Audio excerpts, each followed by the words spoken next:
So 2020 is not just a brand new year.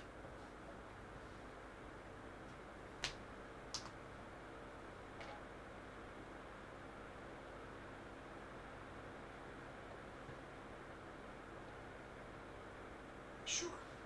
Skip this ad. Just like you skipped out on buying Amazon stock and Google and Apple. I'm sure you think you're too busy to invest online. Want to see busy? I got enough laundry here to hide the sun. But that doesn't stop me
There we are, guys. How you doing? Welcome to this evening's live. I just wanted to try something a little bit different today. Ever since I started the first live, I was very, very conscious that I wanted to make sure that I could have the video quality the same as what you get on the actual videos that I post every single week. So this is very much a trial, really, to be fair, to see if it actually works. And fingers crossed, I've tested it earlier today. It is going to work. So welcome, everybody. This is your opportunity to kind of like kick it with me for a bit. I'll answer some questions and yeah, see how we get going. But hopefully everybody is well and everybody's surviving. I know that there's a little bit of uncertainty at the moment with furlough coming to an end in October and things of that nature, but I'm sure, hopefully, everybody is doing well in their own way. And if that isn't true for you, then again, feel free to ask me some questions here. You don't just have to ask me about investing, as a topic. I can answer all kinds of questions, so feel free to kind of just fire questions at me as and when you have them. But like I said, welcome. Really, really glad that you guys are here. I appreciate you guys taking the time out, certainly on a Sunday evening at 9 o'clock. And actually, here's a question for you guys. Is Sunday at 9 o'clock okay with you guys, or would you rather have it earlier, maybe on a Saturday evening or a Sunday evening at, say, 6 or 7 o'clock? Let me know. Because I'm always very, very conscious. By the time we get through all the questions, we're heading up to like 10 o'clock a lot of the time. And I just want to make sure that everything's as convenient for you guys as possible, essentially. So I'll wait for the questions to come in as of when you guys are ready. Hopefully you can hear me. Let me just double check this just to make sure that you can. Oh, hang on. There we go. Sorry, guys. There we go. So let me start again. So what I was saying is welcome to the live this evening. Ever since I started doing the lives, I wanted to make sure that I could get the consistency of the videos that you get every single week to what you get here on the live. So this has kind of been like a few weeks of just research and looking at what I can use to get us to the point where the quality is consistent. So this is very much a trial. This first one, it looks like it's going to work fine. And from here on out, essentially, this is what I plan the lives to basically be. It will be a lot like this with a few other bits and pieces that I'm going to bring on board. I've got quite a few ideas, if I'm completely honest. But this will be the first one in this new format, and I do appreciate you guys coming on. So what I was going to ask you guys is, I'm very, very conscious that we start these at 9 o'clock on a Sunday evening. Is 9 o'clock okay for you guys, or would you prefer to have like a 6 or a 7 o'clock or 8 p.m. Sort of session on a Sunday? Let me know, because obviously I'm here to help you guys. So, you know, your feedback is always important. If it works out better that we do it at 7 o'clock or 6 o'clock or 8 o'clock, then we can move to an earlier time. But please do let me know in the comments. And as always, with these questions that you guys are obviously going to ask me, I know that there's a lot of uncertainty at the moment with furlough coming to an end in October. Redundancy is going to be a really big topic of conversation for a lot of people. You don't just have to ask me investment related questions. If you have any other questions at all around personal finance, mortgages, those kind of things, you can ask me those questions as well. I'm a qualified financial advisor and mortgage advisor, so I've got almost like double kind of expertise in that area. So yeah, please do let me know. So yeah, cheers, Les. How you doing, Les? 9 p.m. Good. This is a good time. Kiddo's in bed by this time. Perfect. Excellent. But yeah, I do appreciate you guys spending this time with me to kind of do this. But like I said, this will be the new format going forward. I've got a few ideas for the channel, if I'm honest, and there's a lot rumbling around in my head in terms of what I actually want to do, because as you guys probably know, I do coaching, I've got courses and things like that, and as the channel kind of grows, it allows me to have more options within YouTube to be able to offer you guys certain things. And one of the things that I've just qualified for is kind of like a membership thing, and I'm currently building in how I provide things like my courses and things like my coaching services and some of the one-on-one work, building financial plans, setting financial goals, and giving you access to all kinds of like downloadables and resources that you can use. And I'm trying to figure that out right now. So hopefully in the next 2, maybe 3 weeks, I'll have something tangible for you guys, because as we talk a lot about investing, I'm always very, very conscious that sometimes we may not necessarily get to the fundamentals as much as we should. So in doing that, I like to basically take people on the journey. I've got a monthly program where I help people build kind of financial goals, then lead into investing and how you actually build an investment portfolio if you're using Trading 212 free trade. And I'm still trying to figure out how we actually do that so I can include it as part of a YouTube membership type of thing. So that will probably come across in the next maybe 2 or 3 weeks or so. But we will see. Daniel, how you doing, sir? Good to see you on here again, mate. You gave a lot of questions last week, so really good to see you back. Les, good, mate. Really, really good to see you.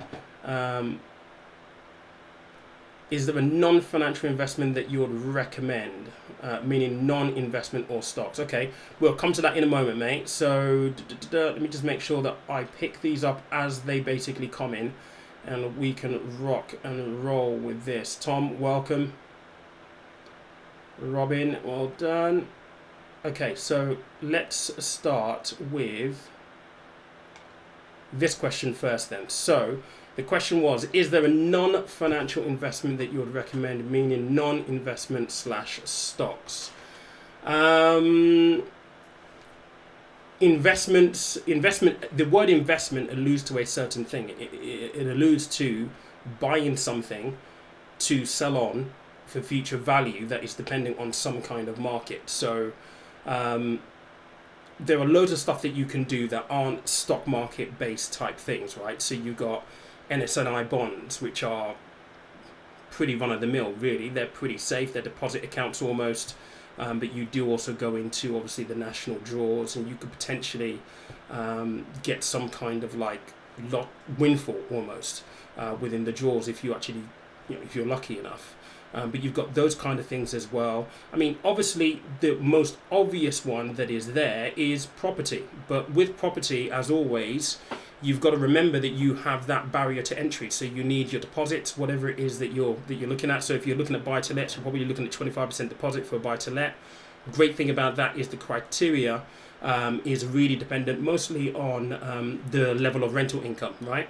And you have to be earning a certain amount in terms of income already. So those are the two main criteria that you need to fall upon. But property is always something that is very, very, very, very lucrative, and one that is on the agendas of many people, or most people that I would actually speak to on a day-to-day, because it's property. It's an asset class that is typically used across the industry to create wealth. You can then talk about things like things like Bitcoin, cryptocurrencies. You can think about those things as well, but you have to know what you're doing.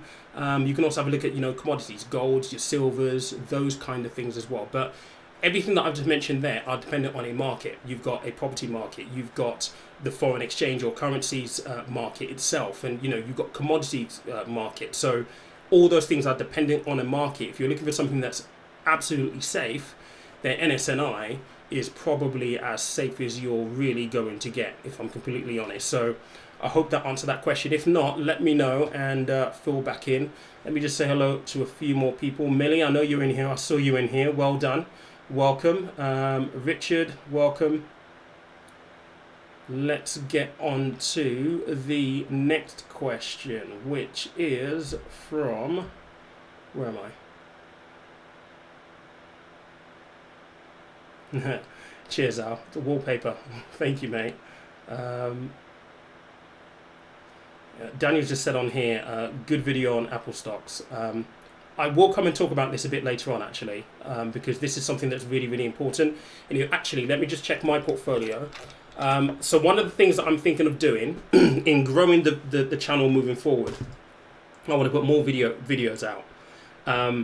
But with that said, it's all about what kind of content you basically want. So I could do with some feedback on that, but specifically on my portfolio. So I just don't invest using Trading 212 and Freetrade. I have other investment portfolios where I'm using funds to invest, because if I'm completely honest, that is the easiest way to get saturation within the market and get access to a load of stocks in a professionally managed way.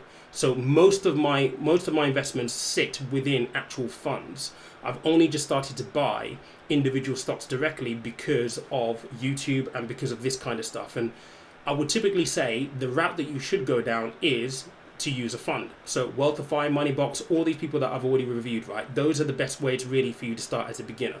However, I do understand and acknowledge that the pull of free trade, Trading 212, is the fact that you can invest in companies that you know and hear about all of the time that are huge companies, and you can do that pretty much commission free. So I know that it's quite a pull.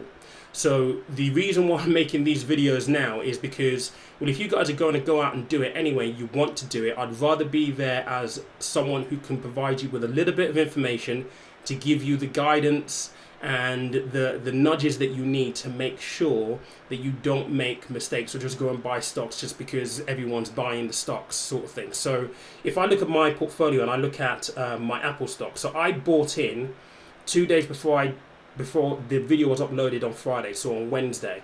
And since then, let's have a look as it loads up. In the future, I will literally be able to show you what's going on my phone using this software. So again, this is just a trial. If it works really, really well today, I will buy the package. But I'll be able to show you my portfolio and it will pop up on the screen just like this. So if I look at my portfolio right now and I look at Apple stock, since I bought the stock on Wednesday, the stock is up 10.43%. So quite a good return. Now, I'm not the kind of person that likes talking about returns, right? Because the reality is markets are volatile, and the reality is we're trying to make an educated guess when we're buying these stocks, right? So the fact that it's up 10.43 at the moment is pretty much, it doesn't mean anything. If I'm completely honest, it will mean something if I cash in the investment, and I bought £500 worth of Apple stock, right?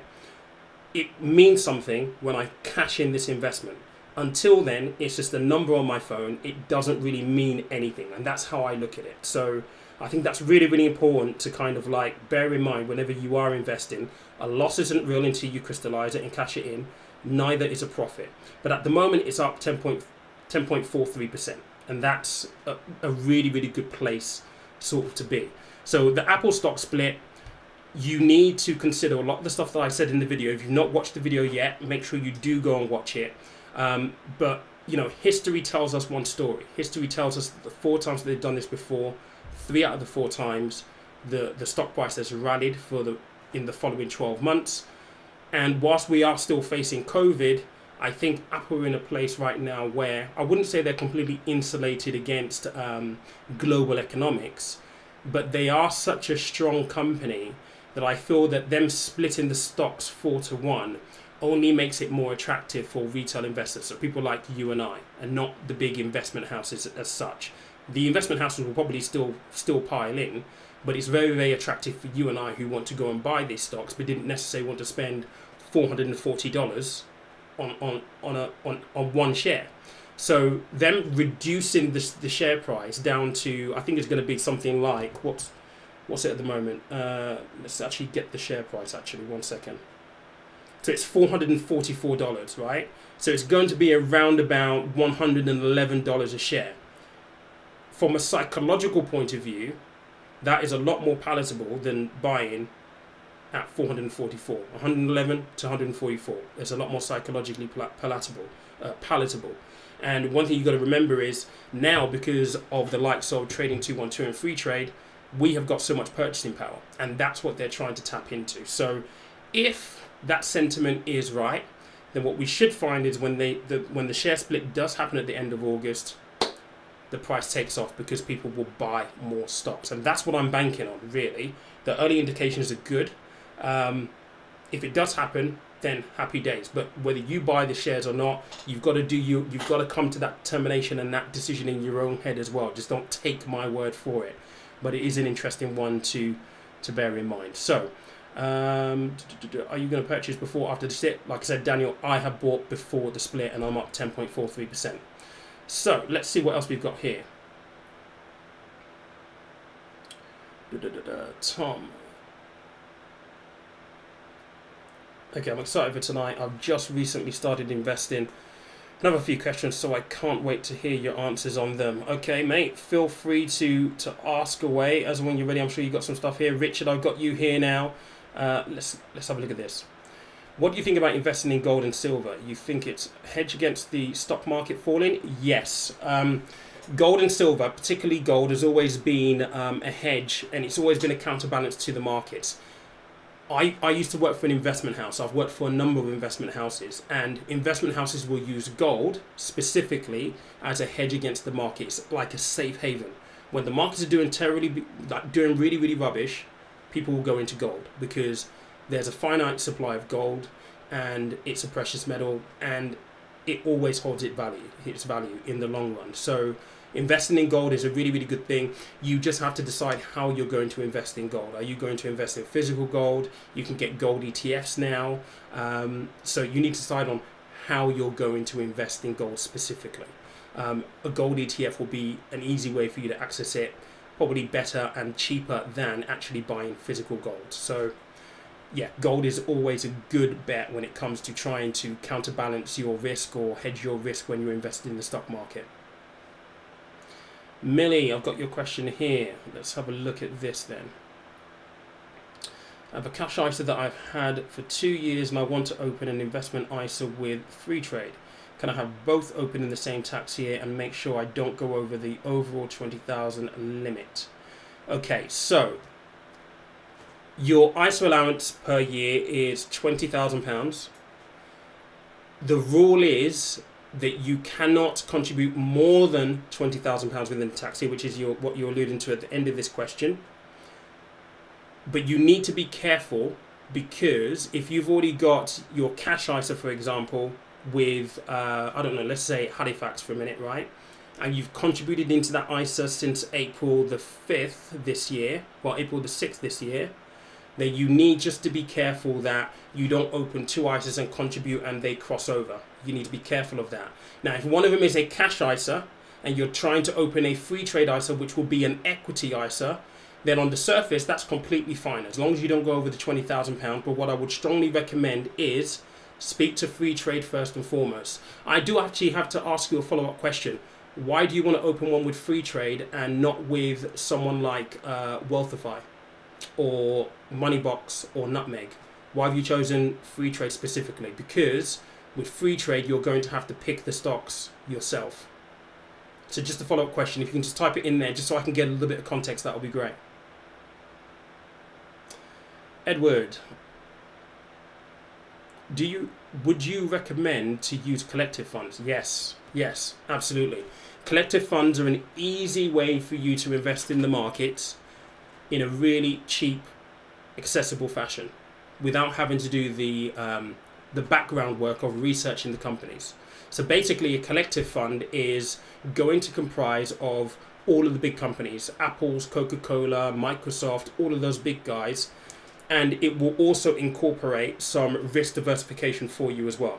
Okay, so the trouble that you have when you're using free trade, like we are here, right, and trading 212, is that you're only using one of four asset classes, right? So I mentioned at the top of this, we're talking about property, that property is an asset class, right?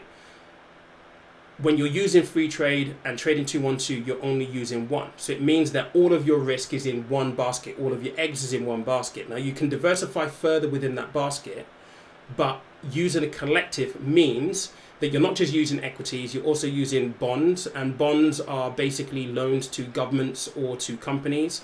And in exchange for a bond, if it's £10,000, you know that by giving this company £10,000, they're going to give you your £10,000 back after 5 years and give you 3% every single year. So it helps you reduce your overall investment risk. So collective funds are a great way for you to have access to bonds, property. You can have access to gold probably in one of the funds if it's built that way. Equities, which are your Apples, your Tesla, your Walt Disney, Microsoft, Facebook, all of the like, right? You'll get access to all of these baskets in one go, and it's managed professionally, and it's really, really, really, really cheap. I firmly believe that as first-time investors, 99% of first-time investors will be better off in a collective fund of some kind than actually picking stocks specifically through trading 212. That is my personal belief, because it's all about getting familiar with what you're trying to achieve. So understanding what your goal is, then understanding what the plan is, and then if your plan then works backwards, you should incorporate some collective funds where you have somebody doing the work for you in a professional capacity at a really, really low cost, where you can then just use that time to familiarize yourself with how markets work, so on and so forth, and then gain confidence and then move on to things like trading 212, free trade and the like. That's my personal belief. But as I said, I see the attraction and the allure of using, free trade and trading 212, because at the end of the day, these are providers that are there here in the market, and they do an extremely good job. So I hope that's answered that one, Edward. Let's go on. Bello, here we go. Let's have a look at this. All right, mortgage question. I have a temporary address in Wales and work in Wales. My main address in England. I wanted to know, do all of my proof of address needs to be from England? Most of the mortgage lenders are just concerned whether you're UK resident. So Wales is part of the UK, mate, so you'll be fine. More importantly, what they'll be looking for is they want to be able to track where you live, right? So they want evidence of where you've lived. So ultimately, as long as you've been, I know you said it's a temporary address, but if you apply for any mortgage, they will look at, right, where have you lived over the last 3 to 5 years? So I don't know how long you've been in Wales for. You might have been in Wales for 6 months and only been there for a short period of time. But as long as you're on the electoral roll at your main address in England, you should be fine. But generally, they ask you to be UK resident. So it doesn't matter whether you're Wales or England or anything like that. Generally, they're just looking for a record of where you've lived over the last 3 to 5 years. And if you're on the electoral roll, they'll get that pretty easily with a search. So that should be pretty straightforward. Let me know if that's okay, if that answers your question. If you have any follow-ups, let me know. Okay, Ian. Are there any additional tax paperwork required for investing in US shares? Yes, there is. Okay, so I cover this in my investment course, and this is one of the things that I'm trying to figure out how I include in the YouTube membership as well, because the investment course takes you through the entire thing, including taxes. So if you are using Trading 212 or Free Trade or someone like that, you're not investing with a collective fund or with Moneybox, Wealthify, Hargreaves, well, even Hargreaves Lansdown, Nutmeg, or anyone like that. If you're buying American shares using eToro, Free Trade, Trading 212, Hargreaves Lansdown, Revolut, or any of the apps that are out here right now that allow you to buy American stocks, then the first thing you need to make sure that you do is you have to fill in a W-8 form. Most of these apps will push you and tell you that you need to complete one, but they make it optional. Now, the reason why you have to complete a W-8 form is because whenever you buy an American stock, so for example, Apple, they pay dividends, right? The minute Apple pays me dividends for my shareholdings, that is going to get taxed by the American government by 30%. It's an absolute piss take, right? It's 30%. Not even 10, not 20, 30%. That automatically comes out of your dividend payment straight away. Now, the only way you can reduce that is by filling in the W-8 form, and that will take it down from 30 to 15%. But it's still a tax you still have to pay, so you need to make sure that you fill in that form specifically. Now, if you are an American citizen, I don't know whether you are or not, Ian, then there will be further paperwork for you to complete. But I would strongly suggest that you speak to an accountant or a tax specialist who knows American tax law, because you're going to need some help. The American government does not like American citizens investing their money offshore outside of the States. They don't like it. I've got a friend at the moment who's in music, and he spends a lot of time in LA, and just talking to him about the tax obligations he's going to have to fulfill is actually it's scary, and it's almost put him off, but he's going to go anyway because he's got a lot of money to make. So so W-8 form, make sure you fill that in, don't miss it. And one word of advice, guys, if you are buying American stocks and you're dividend investing, please take note of what you buy, what dividends you get, and over which period of time you get it. You have a dividends allowance. The minute you breach your dividends allowance, you've got to pay tax to HMRC. So whenever you're receiving any dividends, you want to keep it in a spreadsheet, you want to tally it all up. The minute you go over your dividend allowance, you need to make sure that you're doing a self-assessment, SA 302, to make sure that you're declaring your dividend payments to HMRC, and you will have to pay dividend tax. So this is, if you're invested in a fund, this is all done for you. So it's not just the research that becomes really, really important when you're using the likes of Trading 212 and so, is understanding the tax perspective. And like I said, I cover a lot of this in the investment course. Actually, I cover all of this in the investment course, and all of your tax allowances that you need to bear in mind along with it as well. The great thing is you do have tax allowances. So whilst you have to pay tax on these things, you've got this cap that if you go above that, that's when you start paying taxes. So it's really, really important that you understand those as well. I hope that answers the question, Ian. If not, just let me know. Right, Les. Do you think there's really a future for cryptocurrency? As in, can it replace cash? Is it a legal tender? Right, this is a really good question. Cryptocurrency has always been intended to be an alternative to cash, and something that sits outside of the banking structure, the banking system, right? Because the reality is, the Bank of England dictates interest rates. Well, cryptocurrency, Bitcoin, is not subjected to interest rates. It doesn't matter what interest rates are. Bitcoin is Bitcoin. Cryptocurrency is cryptocurrency. It's completely set apart from all of these traditional instruments that governments would use to control the economy and inflation and so on and so forth. That's a good thing, but it's also a bad thing.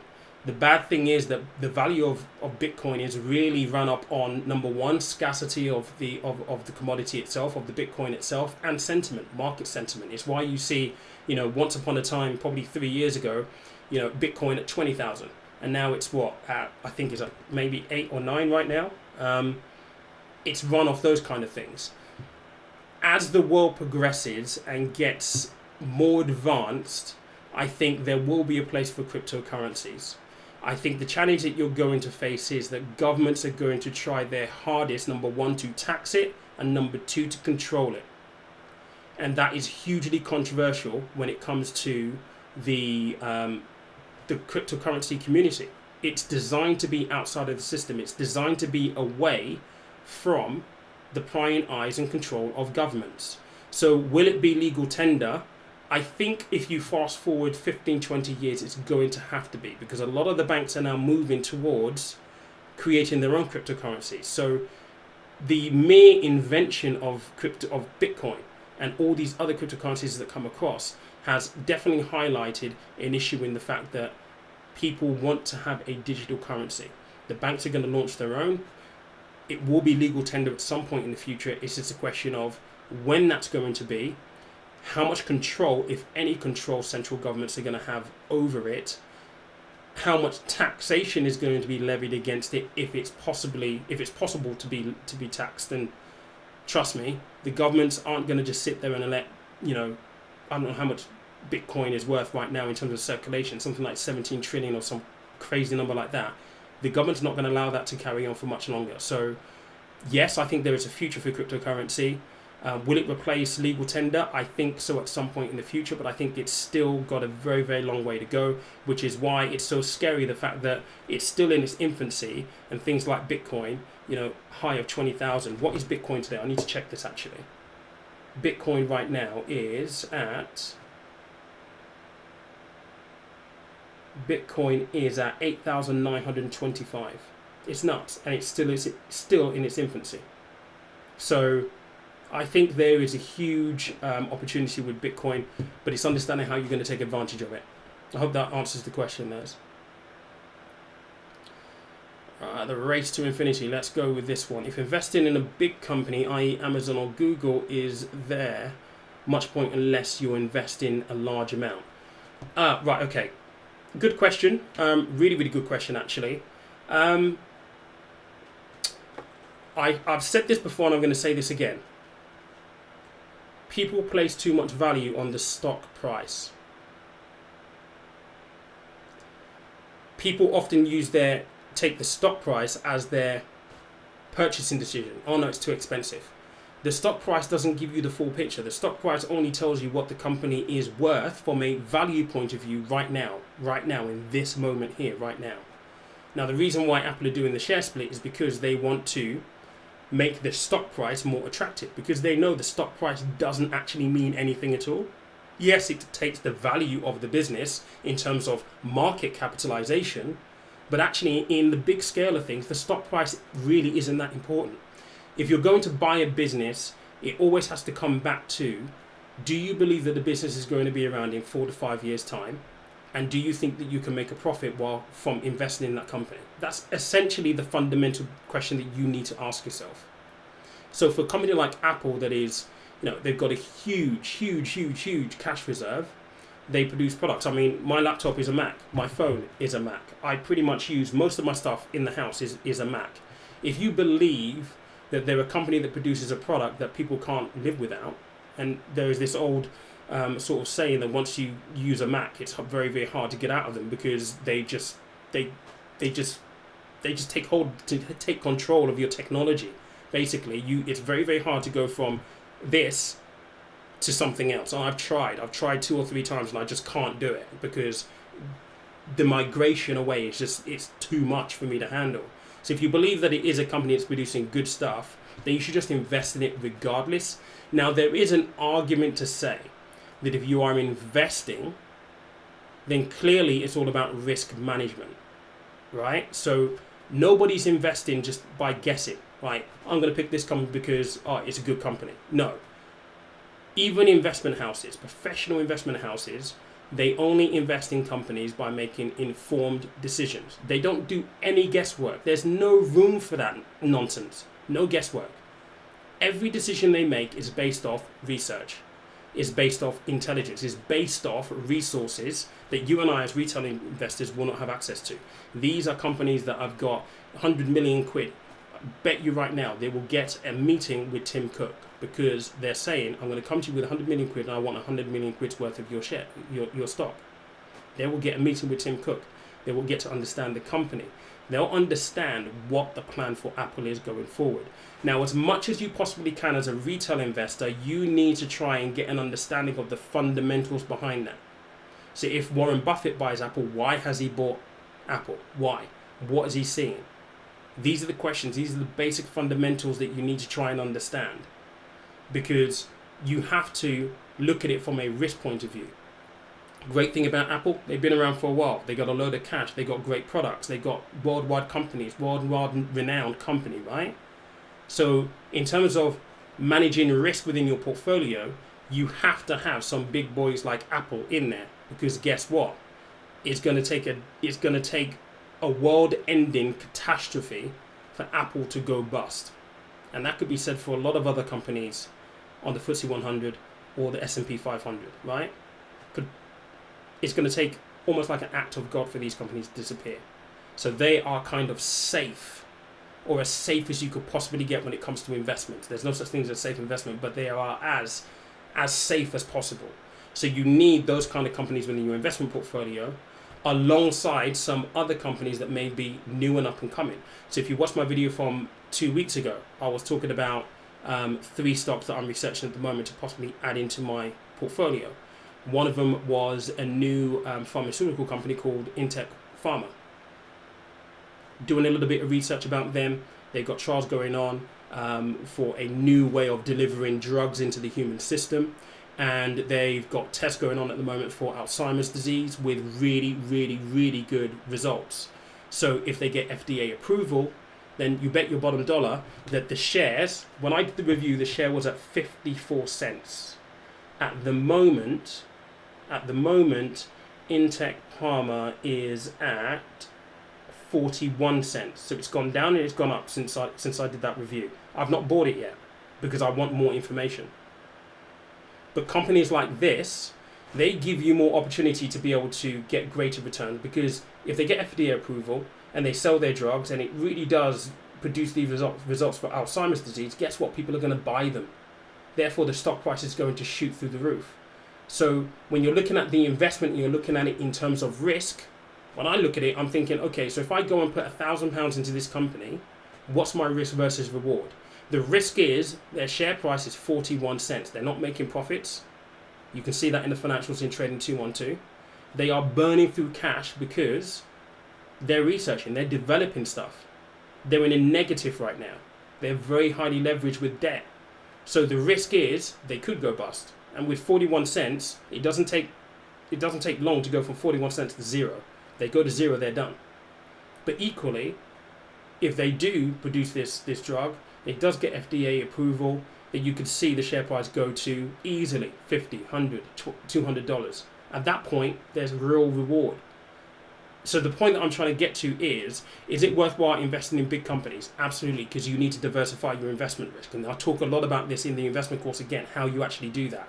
Investing is all about stacking the odds in your favor, so that whatever you do, whatever your outcome is, you've got more chance of winning than losing. It's like going into a casino, right? They always say the luck is with the house, because they stack the odds in their favor. That's what you want to do, essentially. You want to stack the odds in your favor, and you can only do that by picking good companies and using all of your asset classes. So equities, which are big companies like Apple, Amazon, Google, right? Using bonds, using property, using cash, using commodities, using all of the asset classes that are available to you. So I know that's a long-winded answer, but I wanted to provide a little bit of context, because the context is really, really important. And a lot of the time on YouTube, I watch videos and guys just say stuff, and it's like, but you've given no context for that to make sense for people. And the context is really important. The devil lies in the detail. And the detail is really, really, really important. So let me know if that's all right, if that makes sense, and I can come back to it if not. Edward, who's a good provider to use? Depends on what you're looking for, mate. If you're looking to invest with funds, for example, any of the apps that I've reviewed, I think my favourites are Wealthify, Moneybox, Nutmeg. Those are my top 3 out of all the ones that I reviewed so far. Wealthify, because they've got backing by Aviva, and Aviva are a massive insurance company here. Q2 2019, they had 1.5 billion pounds in cash. That's really important stuff, mate. Making sure that a company has got money in the bank to survive things like COVID. Very, very important. So Wealthify, Nutmeg, Moneybox, those will be my top 3. If you're looking to invest in fractional shares, Trading 212 is probably the best one I've seen. I need to have a look at eToro. I have played around on eToro before. but I can't really remember. I need to go back and review them again. But Trading 212 certainly, because they give you research information. Trading 212 don't really do that. So you're more left to your own devices to find out this information, where at least Freetrade help you get a head start in that research department. Millie, thank you so much. I'm glad that you found that useful. Wesley, what's going on? Let's have a look at your question here then. Is there any platform where I can invest in bonds, stocks and properties in one go to diversify my portfolio? Yeah, the answer to that is any of the three that I just mentioned. Wealthify, Nutmeg, Moneybox. With all of these providers, they will use all of those asset classes that I've mentioned earlier. All of them. You'll get that built automatically as part of your investment. Without you having to worry about the diversification, they will do all of that for you. Yes, you've got to pay them a fee. But actually, if you really think about it, the fee's not a lot of money. It's not a lot of money at all. But the beauty of using someone like that is you don't have to worry. You don't have to think about it. They do everything on your behalf. It's just very, very simple. And you pay the monthly, the yearly fee that they charge you, and you know you've got investment professionals looking after your investments. It's very, very simple, very, very easy. Okay. This is a really, really good question. Why are my eyes yellow? I was born with sickle cell anemia, so this is a side effect of sickle cell anemia, effectively. And it doesn't really matter what I do. I try to hydrate as much as I possibly can. So I'm always with a massive bottle of water here. But it's just one of those things that I can't help. And it's just a side effect of being born with sickle cell anemia, unfortunately. Seth. Is a collective fund and a multi-asset fund the same thing? They are kind of very, very similar. So yeah, they work under the same basis. The idea is that no matter where you are, and no matter how your money is basically invested, it's invested across a number of funds and asset classes, and basically within the industry we package them up as multi-asset funds and collective funds, but essentially it's the same method of investing. Les, if I'm not mistaken, put on here, let's put it up here. If you're not mistaken, Trading 212 does keep track of your dividends and your returns. I'm not sure. I know that you get monthly statements with them, but I haven't actually had a look at my monthly statements. I haven't looked at them just yet, because I normally have a look at mine every quarter, and I've not got to that point of actually having a look at it yet. They may do, but again, it's really important that you take note of what dividends you're being paid, so that you can know when and understand when you're breaching your dividends allowance or even your capital gains allowance as well. So in terms of taxes that you have to pay when it comes to your investments, dividends allowance, capital gains allowance are some of the bigger ones. You might have income tax as well, depending on how you're invested and where you're invested. So you just need to make sure that you keep track of all of those things. But if they provide you a statement with that all listed in there, that's your go-to. But you need to know when you've breached it, so you know when to calculate it back for tax purposes. Let's say, how many stocks would you say is best to have in your portfolio? Is there such a thing as too little, too many? What would you say? Yeah, so it depends on, I guess you're asking this in context of using Trading 212, right? I assume. So if you are using the likes of Trading 212, Freetrade, you're buying direct stocks, so you're buying individual companies, then you at the very, very, very, very least, need to aim to have between 12 and 20 stocks, and that's just to diversify. So again, I've talked a lot about risk here, and I've talked a lot about the fact that, asset classes are baskets. You don't want to put all of your eggs in one basket. By investing with Trading 212 and Freetrade and the like, you are essentially getting rid of bonds, property, cash as asset classes or baskets. You're not using those, you're putting those to the side, and you're focusing your energies on one. So when you're doing this, you're only putting your eggs all in one basket. So you've got concentration risk. Now that doesn't mean that you can't diversify. And how you diversify is by holding a number of stocks across a different number of sectors and a number of regions. And if you've watched the Freetrade review, I point that out as a really, really good thing for them. they list the sectors, right? And there are a number of them. So it's really, really important that you understand. So at least between 12 and 20 to begin. Most investment houses, so I used to work for an investment house, for example, and they would have up to 40, maybe even up to 100 stocks sometimes. That's really trying to diversify. That's really, really, really trying to diversify. And all they're trying to do is basically place money with companies where they think, okay, we've got some companies that are safe, and we've got other companies that are maybe speculative, that may kick up a little bit more growth. How you do that in your own portfolio needs some thought, because you're not going to have access to all the research and stuff like that. So you need to be deliberate around how you think about that. But again, these are the kind of things that, not just in my investment course, but some of the things that I'm doing on a monthly basis with people who want to build their portfolios out in terms of considerations, things they need to think about. Rosary, here we go. Rory, sorry. When building a portfolio, is it a good idea to vary from different companies in terms of what they facilitate? E.g. 20% tech, 20%. Yes, it is. So basically, you don't want all of your eggs in one basket. Now, people often say, and I had this conversation with someone maybe about 4 weeks ago.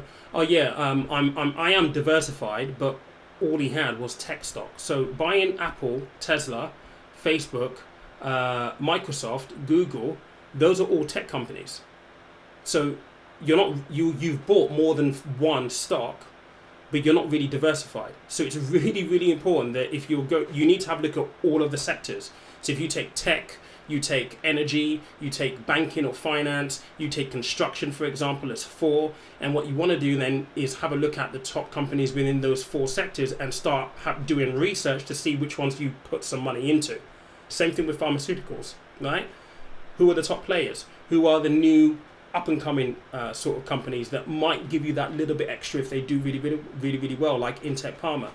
These are the kind of things that you need to really consider quite carefully if you're going to go about the business of building your own portfolio by yourself without any professional help. So, yeah, in very, very short answer to that question, yes, absolutely. I have the same shirt. Yeah, this one. I think this one was actually from Primark, mate, if I'm completely honest. I caught it up on a cheap last year between sort of work and an evening kind of get together. So, yeah. All right. So, Les, thanks. That was a really comprehensive answer to my question. Thank you, buddy. What else have we got here?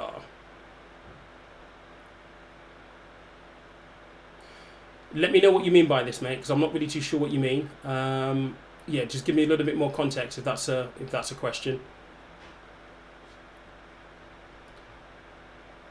The race to infinity. Let's have a look at this. Thanks a lot. It makes a lot of sense. I wouldn't have looked at it from that point of view of overlooking just the share price. Perfect. Thank you, mate. Nathan, let's have a look. Mate, you know what? These are the kind of things that really make my day. The amount of you that find me on IG, and bearing in mind you obviously watching me on YouTube, you find me on IG, then you go and listen to the podcast and subscribe to that. And I had some really, really nice messages this week. And I had a message. Let me just double check, because I think it might have been Millie, and I don't know whether you're still here, Millie. Let me just double check. The person was called Millie anyway. Where was it? Where was it?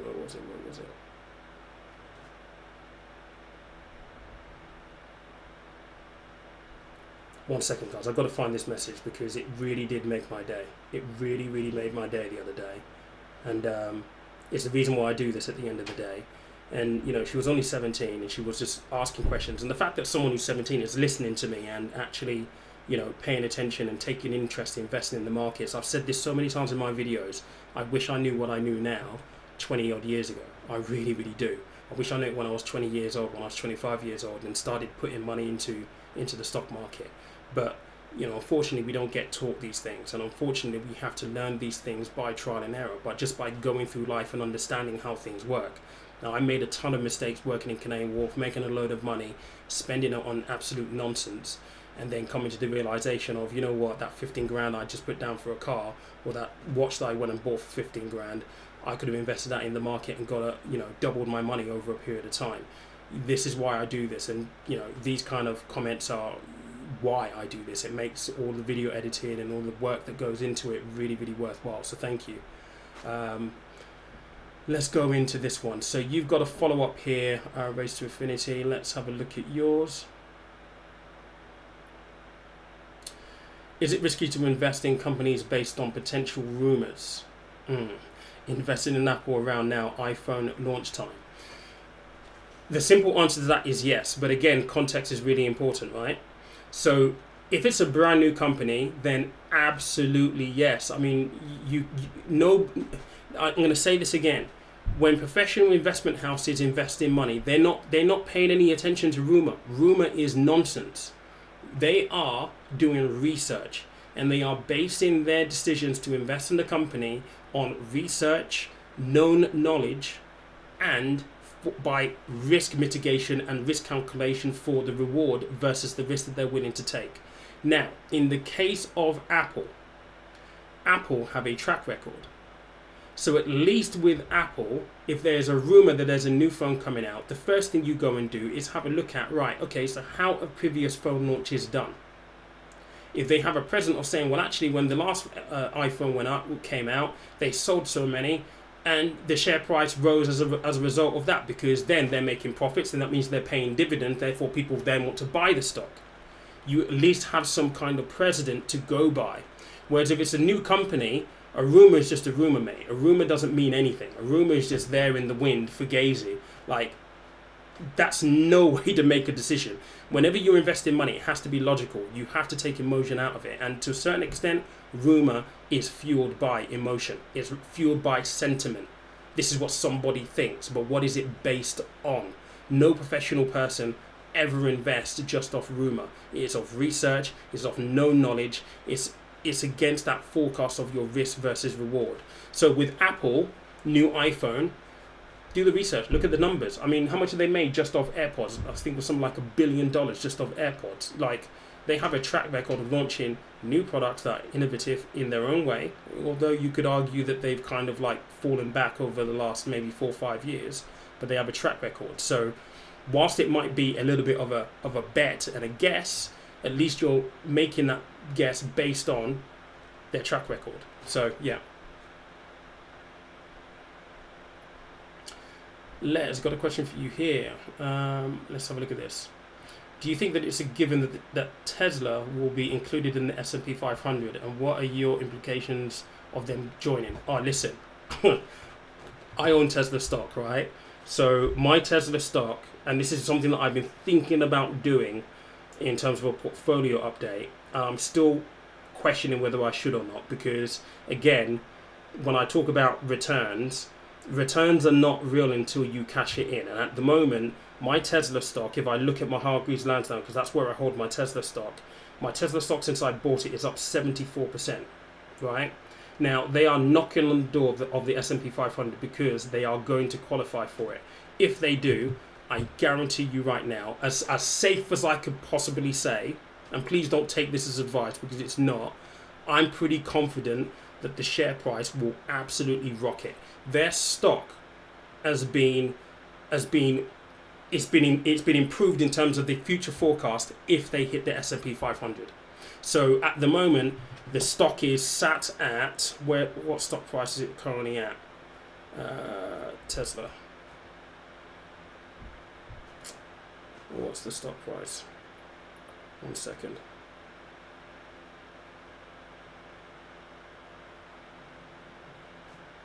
I don't want that. I don't want Netflix. I think it's about $1,400 or something like that right now. Actually, let's have a look at it in Trading 212. It's just easier to find that way. Yeah, so $1,454.04. So people have upgraded their stock price. Some people have done it as stupid as 6,000. Like, I personally don't know. I mean, look, I own a Tesla. I'm part of the Tesla owners group and stuff like that. So there's always stuff that's milling around in the owners community. But I mean, 6,000, I'm not sure. I know that certain people have certainly, a lot of the analysts in America have certainly been predicting that it will reach 2,000 if it hits the S&P 500. I would argue that it could probably go a little bit more than that. But if it hits the S&P 500, I think I can confidently say, or I confidently think that the share price will shoot up massively, because if they get into this S&P 500, that's a whole new investment pool that they've got access to. Like, people will just be throwing money, and it's part of it is demand. The more people want to buy stuff, it's simple supply and demand. The more people buy stuff, the higher the price goes. If people start selling, obviously the price is going to drop. So it's hard to say, but I think confidently that if it hits the S&P 500, the share price will go up. Tom, how does tax work when it comes to investment returns and dividends? Sorry, it was too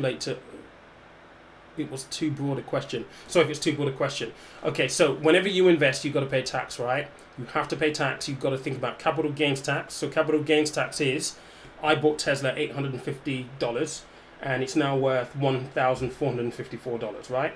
So the difference between $850 and $1,454 in my investment value, that's my capital gains. So I have to pay capital gains tax on that if I cash it in and when I cash it in. So you need to consider that. If it's dividends, you have to pay dividends tax on anything over £2,000. So if you get dividends over £2,000, you've got to pay tax on the remainder. So you have to be, I would definitely recommend go work with an accountant. An accountant will be able to make sure that you stay on the right side of HMRC. But they'll also tell you about all of your tax allowances that you have available. They'll manage it for you. But if you are investing, you are, selling off your shares and realizing the capital gain, or you're getting dividend payments, then you need to do an SA 302, which is self-assessment, and your accountant will be able to help you with that.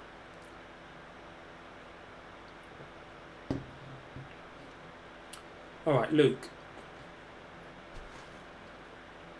I've got 3,000 in a savings pot in Monzo, gains little interest. I've got no use for that or rely off it. I have a LISA and stocks and shares too with Moneybox. My LISA is at 8,000, 8,500. Should I deposit part or all of it? Okay, into 3,000. It's difficult to say, mate. I don't know your personal circumstances. I think ultimately, let's just go back to basics, right? The first rule, if you are going to be investing in the stock market, rule number one, you have to make sure that you can budget, okay? So not living paycheck to paycheck, you've got disposable income, that's what you're investing, okay? That's really very basic. You're probably doing that anyway. The second point that I'm going to make is the bigger one. You have to make sure that you've got an emergency fund available, so that if you lose your job, got to replace a boiler, got to replace your car, an emergency happens, you can call on that money. You should never invest your emergency fund, ever. Just no. Your emergency fund needs to be instant access, available at all times, that you can call upon it if you ever need it. So without knowing your circumstances specifically, I can't say just take the 3,000 out and go lump it on with something else, because the question is, do you have, number one, strong budgeting? Do you have an emergency fund? Now, with an emergency fund, you need between 3 and 9 months, minimum 3. I've worked with clients as a financial advisor who wouldn't feel comfortable with having a 6-month emergency fund. They would want 12 months, even 18 months. I had one of my clients, 18 months. And when we talk about, your expenses, so we're talking about rent, gas, electric, council tax, car payments, credit card payments, anything that you actually have to pay, you're obligated to pay, tally that total amount up, times that number by 3, by 6, by 9, by whatever number to give you an emergency fund. So depending on what that number is for you, you need to take that into consideration of whether you move it. Now, should you move it because of low interest rates? Possibly, yes. But the reality is your emergency fund needs to be accessible. So the first place for it would be a cash ISA, really, to be honest. You're not going to get a lot of interest in a cash ISA, but at least it's tax-free.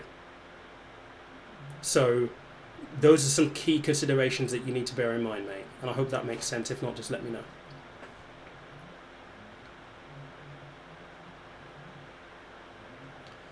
Okay, so Millie, you had a question on here. Someone would like to know too, any advice on paying capital gains tax if your shares aren't in an ISA? Yeah, so if your shares aren't in an ISA, then your capital gains, again, working with your accountant or doing a self-assessment, let's say 302. So again, you need to know what shares you bought, and if you've cashed them in, what you cashed them in at, and what the gain on it is. So again, if you invested £1,000 in Tesla, and when you sold it, your gain was £1,000, then potentially, depending on where you are with your capital gains allowance, because you have a capital gains allowance, anything over your capital gains allowance will be subject to capital gains tax. So again, working with an accountant is really, really important to make sure that you're keeping track of it. But the best thing you could do, if you sell any stock and you literally take the money out, don't reinvest it, then you need to keep track of what your gains are every single time. I have got a complete section on tax on the investment course, and again, I'm going to try and figure out a way that I can include this in a membership thing here on YouTube, so I can run everybody through that, and we'll probably do it.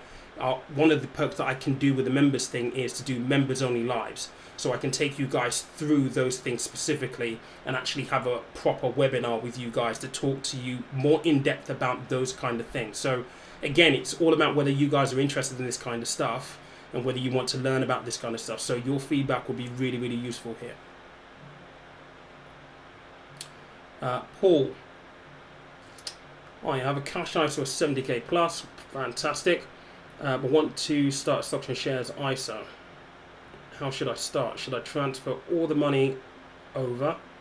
I'm thinking of starting up with AJ Bell. What's your opinion on them? AJ Bell are a great company, mate. I've done a lot of work with them and some of their reps in the past through my career. I think with AJ Bell though, if you've got 70 grand, mate, then for you probably want to be looking at fee structures, because for you at your level, fees will be really, really important. So you want to make sure that you're getting the most cost-effective provider possible. And funny enough, I've actually got one in mind. If Paul, if you're not following me on IG yet, follow me on IG. I've got a couple of ideas actually for you, because AJ Bell are great, but there's also some others as well. And it's just going to be about which one's going to give you, number one, the expertise to manage your money properly, but also give you a fair charging structure as well, and making sure that you pick your risk profile appropriately as well for when the portfolio is actually built. You'll go into like a built portfolio with them anyway, but those are some key considerations. Should you put it all into a stocks and shares ISA? Again, I'm gonna refer back to what I said at the previous one, is, you know, making sure that you've got an emergency fund. If you've got an emergency fund available and you're comfortable with that, then by all means. But if you haven't, then it might be a good idea to hold some of that back and invest part of it into a stocks and shares ISA. But yeah, 70k in a cash ISA, not really doing that much. You could do a lot better with it, to be honest. And you're also going to be close to the Financial Services Compensation Scheme limit at 85. So you're close, you're not bad, but you know, that's a really, really, really good place to be at the moment. But find me on IG, I've got a couple of ideas for you. Les, retrading 212, is it in the history of the sub menu? Right. Oh, right. Okay. So you're referring to the dividend thing, right? The statements or something, right? Like I said, I haven't checked it just yet, because I check mine every quarter when I review all of my bits and pieces. So that's good to know, though. I'll note that down.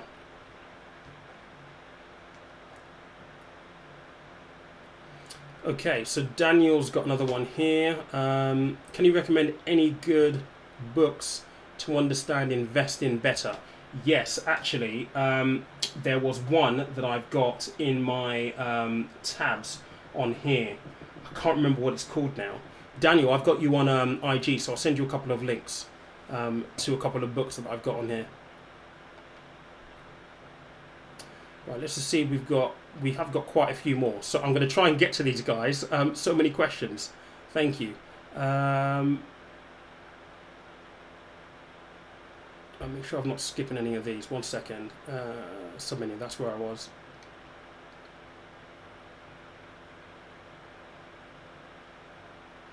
Tiny. Okay. Okay, so Tiny. I'm trying to get into cryptocurrency. Is Dogecoin any good? Cryptocurrency isn't where my expertise lie, mate. I wish I could tell you that it's great or I have an opinion on it. I don't. I'm an investment guy. I've worked for investment houses. I used to be a financial advisor, and when I was advising or working in the investment house, Bitcoin, cryptocurrencies never formed any part of any portfolio that we ever built. With that being said, though, I think with the popularity of things like Bitcoin and all of these cryptocurrencies, they're going to have to become part of the solution going forward. So I don't have an opinion on that specifically. One thing I would be able to tell you that will definitely help you is on Sunday. So I'm hosting a two-day event, Saturday and Sunday this weekend. I've got a guy who is a financial advisor, and his expertise lay specifically in cryptocurrency. I would strongly recommend getting a ticket to that because he is very, very good. He's very, very, very successful.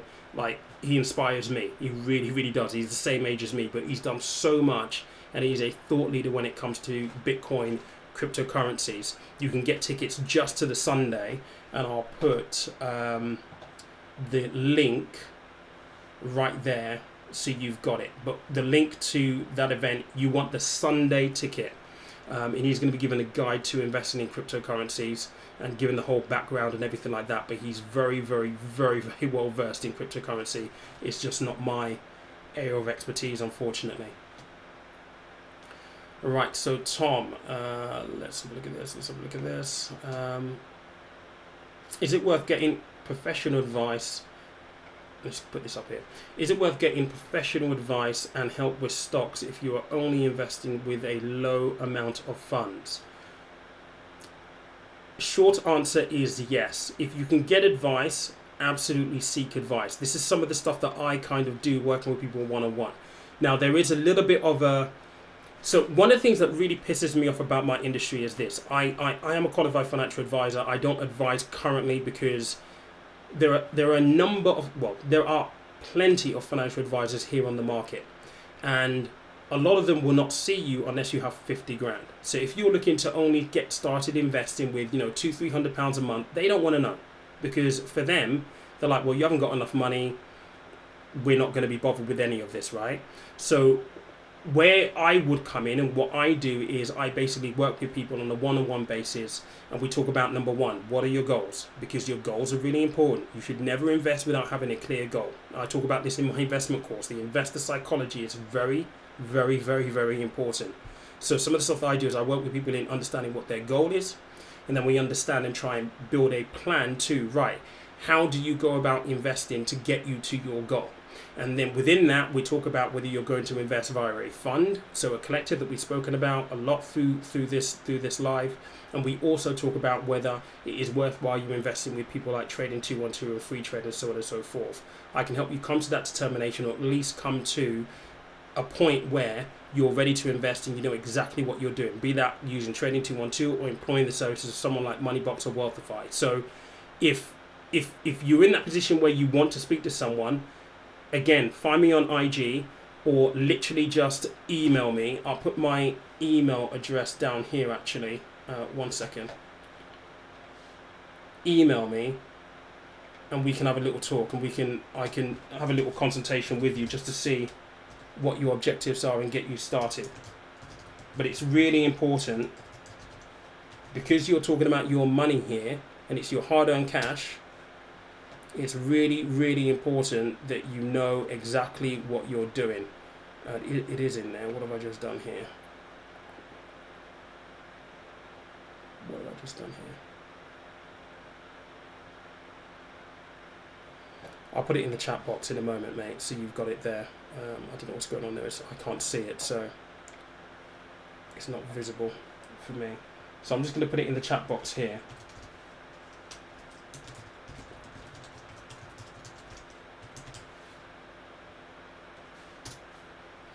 Yes, it's in the chat bit now, so Tom. So if you're interested, just drop me an email or message me on IG, and we can go from there. Right, what else have we got here? Virginia, okay. Yes, there you go. You made my day. No, seriously, I cannot tell you how... You didn't just make my day, you made my week. You really, really, really, really did. So thank you for your message. I really, really do appreciate it. And it warms my heart to know that you're actually paying attention. You're actually attending this live on a Sunday, and we're now 8 minutes past 10. It's just amazing. Thank you so much. And please continue watching and continue engaging, because you're the reason why I do this. It really, really is. If you can pick up anything from me, and you can start investing the minute you start hitting work at 18 and doing all this stuff, if it means that you've got a big pot of money set aside when you're 40, 50, this would make, this for me is legacy. So thank you so much. Okay. Yeah, you're absolutely right here. There's no problem making mistakes. Just appreciate that you've learned from the mistakes. I will say that, making mistakes, there is nothing wrong with making mistakes. But often when you're investing money, if you don't know what you're doing, they could be very expensive mistakes. And I've seen people make these mistakes, and unfortunately I've seen people who have been wiped out by it, and it puts them off for life. They don't want to invest in the market anymore because they then lose the appetite or the enthusiasm for it. So everything in its own measure is what I would always advocate to people. And again, don't be ashamed to ask for help. And if it does mean that you have to get professional help, get professional help. You're talking about investing in the markets here, right? Everybody knows that they can't run 100 meters the same way that Usain Bolt does. Everybody knows that. Nobody would ever attempt to do that.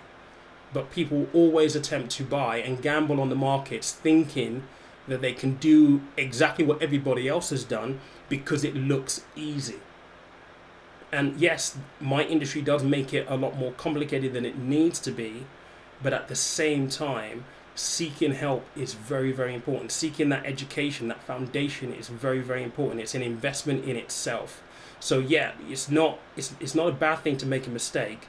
You just don't want to make a costly mistake. Unfortunately, sometimes you don't realize that you've made a costly mistake until you've actually made the mistake. And that's the important piece to remember. You don't know what you don't know till you know you don't know. And if you know that you realize that you don't know it until it's too late, then it's too late. So that's my take on that bit. Venice, let's have a look and see what we've got here. We've still got quite a few questions here. Okay, cool. Right, let's get back to Venice. Where are we?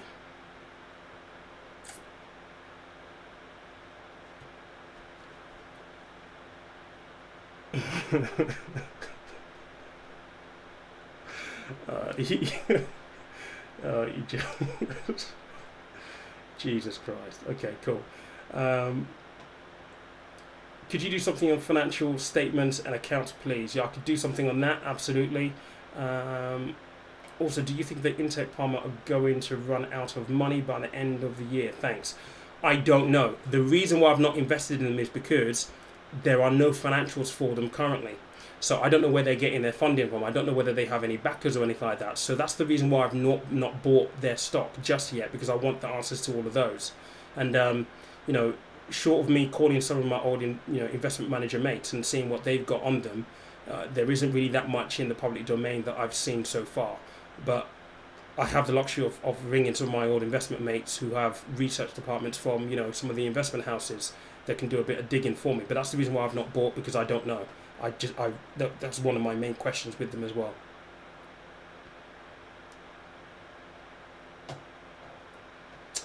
Right, Tom, you've got one here. Will the HMRC app help with all of that? HMRC app will give you some information, but it's down to you to work out what your capital gains actually is. Because you've got to remember, when you're doing your tax return with HMRC, they don't know what you've invested in. So they're relying on you to tell them.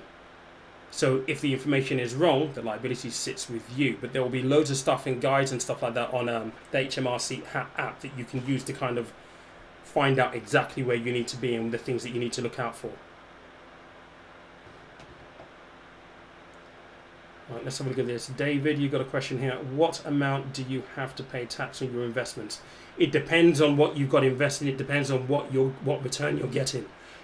So you've got a capital gains allowance. You've also got dividend tax allowance. So the minute you breach those allowances, you're going to have to pay tax. It also depends as well on where you are in terms of your tax bracket. So whether you're a basic rate, additional rate, or high rate taxpayer. So all of this comes into play. So it's really, really, really important that again, you're working with an accountant that can guide you on this and give you relevant advice. I'm not an accountant, so I can't really advise on that. I can tell you what taxes you've got to pay and what your allowances are, but you have to work with an accountant to make sure that you don't sort of, evade tax illegally. Thank you, Millie. Okay, so here's another one from David. Assuming you invest £5,000 into shares, do I have to pay tax on the profit I made? Yes. You will have to pay tax on any profit you make if you breach your capital gains allowance with your dividends tax. So again, it depends on a number of factors, but again, you need to speak to an accountant or work with an accountant to make sure that you've got all of your amounts. But you do have a capital gains allowance and you also have a dividends tax allowance as well. So it's all about tracking to make sure that you don't breach those amounts, or you know exactly when you need to pay tax. And I used to work for an investment house, so a lot of the time they would move things around to mitigate capital gains tax. So there are ways that you can do this, but again, it's about talking to an accountant and talking to a tax expert. Step 77. Can you trade US index funds on Trading 212? I know you can trade ETFs, but not sure about index funds. I'm not sure, mate. I can't say that I've had a look at trading index funds specifically. So I don't know the answer to that, mate, if I'm honest. I'll have a look into it, though. Okay, Luke, we've got all things on there. Okay, let's have a look and see what else we've got. Tom. Apart from time zones and location, is there a difference between the London Stock Exchange, the New York Stock Exchange, and NASDAQ? It's literally just the companies that are within them, mate. And they're regulated differently as well. They have different regulators, essentially. So, I mean, if you look at the American stock market, the S&P is probably the big one. You've got the NASDAQ and stuff like that. But essentially, most of the big global stocks are American companies, and you can just tell that by some of the stocks that you find on Trading 212. But they are regulated differently under different jurisdictions because they're geographically different.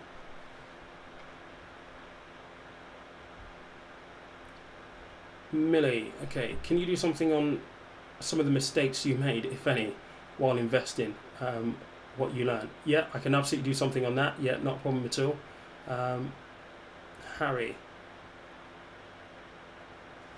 I wish I could invest in your channel. I'm so impressed with you explain things really intelligently. I'm just wondering if financial advisors work directly with stats like Black-Scholes models or not. Yes. So as a financial advisor, mate, there's a lot of work that goes into financial advice, and I completely get the financial advisors, get a bit of stick because there are some scumbags out there, and I will admittedly tell you that I know I've come across a ton of scumbags in my time, but they do a lot of really, really good work. I mean, from the fact finds that we used to do, and this is the kind of stuff that I do in my coaching now, so I bring a lot of the strategies that I used to use as a financial advisor into my coaching. So I talk about, fact finds. That's really getting to know you, what really makes you tick, what you want to achieve, because that's fundamental. Like, you're investing for you. So understanding your reasons why you want to invest are crucial, because it helps map the plan. But beyond all of that, before they put you invested, they do a lot of due diligence on the companies. They will also do things like stochastic modeling. They will do all kinds of stuff. They do things like cash flow modeling now, which basically means if you invest over a 10-year period of time, they will factor in, well, what if the market does a 50% dip? Are you still going to be okay? Are you still going to meet your target? So they use a lot of models, and they do some really, really, really good work. But I would always say, if you can see a financial advisor, see a financial advisor, because they are great. And whilst their reputation does precede them, there are some very, very good ones out there. I know a ton. I work very, very closely with a couple of firms. So if you want a good recommendation to a financial advisor to look over your stuff, then definitely let me know. And I'll definitely introduce you to someone that I've worked with, someone that I trust, someone that I know will definitely do a good job for you. Edward, here we go. Tickers do fund investing. Have you have any experience with them? You know what, Ticker keeps coming up as one that they want me to review. I haven't reviewed them just yet. I need to talk a little bit more about the art of YouTube, because the art of YouTube is very, very frustrating. You just can't make a video and put a review video up if it's not being searched. And I haven't done the keyword research on Ticker just yet. But, you know, I was talking very, very earlier on in this live that I wanted to be able to package some things into the members, the membership option that I've just qualified for, and live reviews might be something as well. So what I'm thinking of doing is, you know, for people like Ticker, if you remember, we'll do a live review of Ticker, and that would allow you to kind of ask me questions as I'm doing the reviews, and questions that you've got at the forefront of your mind when you're looking at these as well. And we kind of sit there and we look at it together. So that's something that we might actually do going forward. But Ticker is on the list. I am aware that people have been requesting this now, so might be one for the future, Edward. Really, really appreciate it. Thank you, Paul. Really, really nice. Thank you for your help. Catch me on IG, mate. Really good to speak to you. Thanks for the answers. Do you know any European? Okay, let's have a look at this. Do you know any European platforms where you can invest into US index funds? I want to use DeGiro. I don't know if you've heard of them. I haven't heard about them. No, it's not supported in my country. Where are you from, mate? I mean, most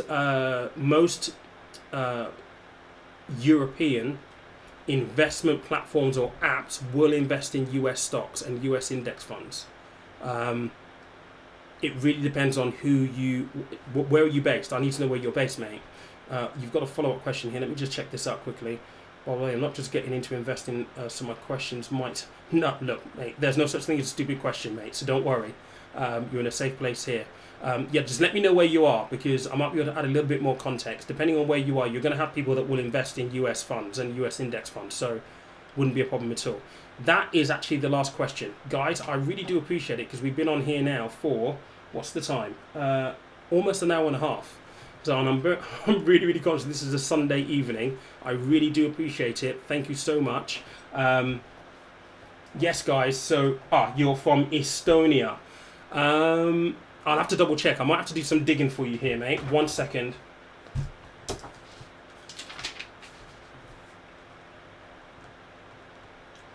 Estonia providers. Because automatically, what pops to mind for me are UK providers. And there are some big ones, some international ones that I've got in my head right now, but I don't know whether they're available in Estonia. They might be. I'll have to double check for you and stuff. Let me just answer this one with Tom. 1 second, Tom. Where's my arrow? Here we go. You said that you should invest with a goal in mind. I'm 19, so I don't really have a goal in mind. I just want to be financially secure. So that I just wondering, was that... Yes, look, that is a goal. That is a goal. My challenge to you, Tom, would be, what does financially secure actually mean? What does it mean? So is it a number? Is it a lifestyle? What does it actually mean? So those are the questions, right? I always go on this rule of asking why 5 times. So you said financially free. Why? Okay. Why? What does that actually mean? Is that a number? If it is a number, and let's just say it's £1 million, why £1 million? What is £1 million going to enable you to do? Right? Try and get as clear and as specific as possible. Specificity is really, really key, because then you're going to understand the real minutiae of what you need to achieve. Now, you are only 19, so financially free to you, you may not have necessarily have a clear indication of what that is, but think about it for the future. You know, I in your shoes, I'll be saying, okay, so at 25, at 30, what does that look like? What do I want my lifestyle to be like? Is that you traveling the world with money invested, giving you an income? What does it look like? Only you can answer those questions. But, you know, if I was sat down with you as a consultant right now, that's what I'd be getting you to think about. And this is the kind of stuff that I do with people who you know, if they book consultations with me, I send them homework to do before they meet with me, and really, really probe and ask questions about really getting some texture and some specificity around this kind of stuff. So ask yourself the question, what does financially secure mean to you? Is that a financial number? Is it a lifestyle? What does it actually mean? Try and be really, really clear. Does it mean you have a house that you own outright? You haven't got a mortgage on it? What does it mean exactly? So just try and dig a little bit deeper. Thank you, guys. Thank you, thank you, thank you, thank you, thank you. Any tools for researching US and UK stocks? You know what? I've received an email today that I need to check them out first and foremost before I actually recommend whether they're going to be good or not. But David, find me on IG, and once I find out, I will actually send you some bits and pieces so that you can use them.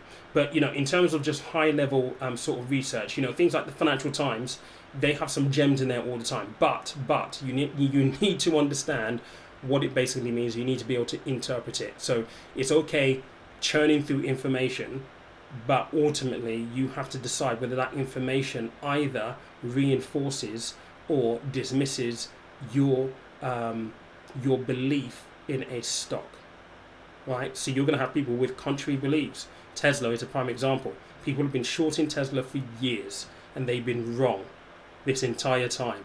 Now, does that mean that in 2 years' time they're not right? Who knows? Nobody knows, right? But I guarantee you this, those guys who have been shorting strongly believe that Tesla is going to fail. Strongly.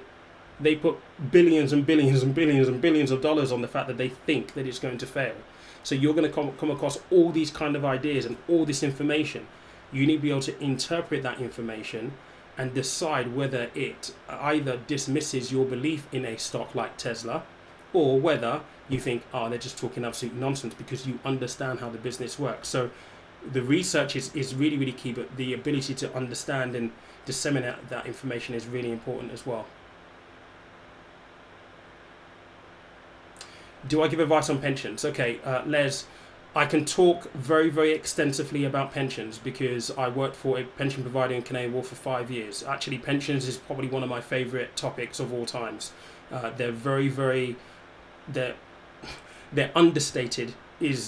That word doesn't even do justice to how poorly people think of pensions. So yeah, I can talk about pensions, and I can give you some really, really good pointers on pensions if you have pensions, whether they're defined benefits, final salary, defined contributions, help you with projections and all this kind of stuff. I can talk very, very, very, very in depth about pensions. So yes. All right, guys, this has been fun. This really, really has. And you know what? Even better for me, this thing works. So now that I know that it works, and it actually kicks out some really good quality. Apologies about the sound at the beginning. I had the mic off. But now that I know that this works, this will be the setup going forward for all of the lives. The next live will be on August the 23rd. Sunday, August the 23rd at 9 p.m. I really look forward to seeing you guys there. I really do appreciate you. If you have not got tickets to my event, which is next weekend, it's a 2-day digital wealth conference. There's 10 experts talking about 10 topics around finances, paying debt, improving your credit, managing money, starting a business, buying your first home, a guide to how to do that, investing in property, investing in the stock market, investing in cryptocurrency, starting a business. Literally, it is going to be an amazing, amazing couple of days. If you want to attend it, there's a lot of information on my Instagram, so go find me on there. But a lot of people buy either tickets for the Saturday or tickets for the Sunday or a weekend pass. We are recording all of the sessions. So if you have a topic in specifically that you want to attend and you're thinking, well, I've got to pop out, the session will be recorded and it will be available for 30 days after the event. You will get an email following the event so that you can review all of the sessions. You're also going to get a delegate pack as well. This whole thing is designed to give you actionable, clear steps in order for you to achieve your goal. So whether it is buying your first home, whilst there's a stamp duty break right now, you are going to get a guide from a mortgage advisor on the steps that you should take to help you to buy your first home. Same thing when it comes to cryptocurrency, same thing when it comes to investing in the markets. It won't be as in depth of what we talked about here, but it will give you the very, very high level stuff. Managing money, tackling debt, investing in property, starting a business. All of these things are going to be covered. Is going to be amazing. So that's the link if you want to go and grab the tickets to it. It's going to be absolutely amazing, and I look forward to seeing you guys there. Until next week, let me just have a look for... There was a couple of comments that have just come in here.